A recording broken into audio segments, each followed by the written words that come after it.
রাতের নীরবতায় মেঘের কোল থেকে যখন ঝিরঝির বৃষ্টি নামছিল, নীল তখন ব্যালকনিতে দাঁড়িয়ে চায়ে চুমুক দিচ্ছে। ফোনের স্ক্রিনে একটা পুরনো ছবি। 5 বছর আগে সেখানে তার পাশে দাঁড়িয়ে থাকা মেয়েটা অজরে হাসছে। মেয়েটার নাম ছিল মেঘলা।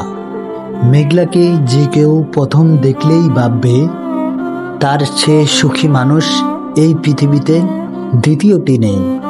তাদের আড্ডায় মাঝমণি হয়ে থাকা, আর মাঝে মাঝে নিজের অজান্তেই হেসে ওঠা, আর সামান্য কৌতুকে তাদের পুরো ঘর আলোকিত হয়ে থাকা, এটাই ছিল তার পরিচয়। কিন্তু সেই হাসির ন্যায়পত্যের গল্পটা নীল ছাড়া আর কেউই জানতো না।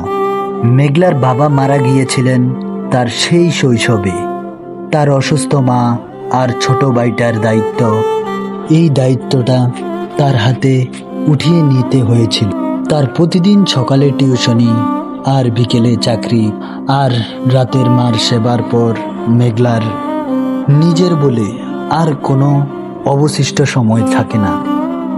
দেওনা পাওনার ভার আর পরিবারের বোঝা, তার এই অপূর্ণ সময়গুলো তাকে ভিতর থেকে পিষে পিষে মারছিল। অথচ পরের দিন সকালে বন্ধুদের সামনে তাকে দেখা যেত সেই এক উজ্জ্বল নিরন্তরঙ্গ হাসি মুখে। একদিন নীল মাঝরাতে মেঘলার বাসার সামনে গলি দিয়ে যাচ্ছিল, তখন তাকে বারান্দায় দেখতে পায়। মেঘলা হাঁটু গেড়ে বসে, মুখ চাপা, কষ্টে ভেঙে পড়ে নিঃশব্দে চোখ দিয়ে পানি গড়িয়ে গড়িয়ে পড়ছিল। পরের দিন সকালে নীল যখন কলেজে গিয়ে মেঘলার মুখোমুখি হলো, তখন সে স্বভাবসুলভ একগাল হেসেছিল।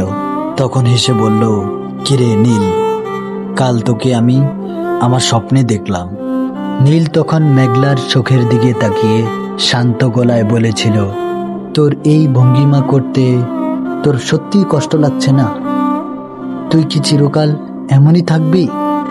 এই কথা শুনে মেঘলার হাসিটা এক মুহূর্তের জন্য থমকে গেল।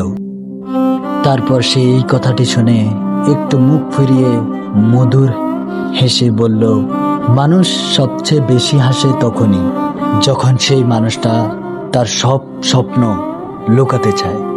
হাসির চেয়ে কষ্ট লুকানো সবচেয়ে বড় কোনো পর্দা নেই, যা চোখের পেছনের জলকে ঢেকে রাখতে পারে। সেই দিন নীল বুঝতে পেরেছিল, ভালোবাসার আসল রূপ কোনো রূপকথার গল্পে কখনোই থাকে না। থাকে সেই সব মানুষের কাছে যারা নিজের বুক ভাঙা কষ্টকে এক ছিলতে হাসির পেছনে লুকিয়ে রেখে প্রিয় মানুষগুলোকে একটু ভালো রাখার প্রতিনিয়ত অপ্রাণ চেষ্টা করে যায়। আজ মেঘলা বহু দূরে, আজ নিজের যুদ্ধে জয়ী হয়ে হয়তোবা অন্য কোথাও আছে, কিন্তু তার সেই চিরসেনা হাসি আর শেষের কথাগুলো আজও যেন নীলের হৃদয়ে আজও অক্ষত হয়ে বেঁচে আছে।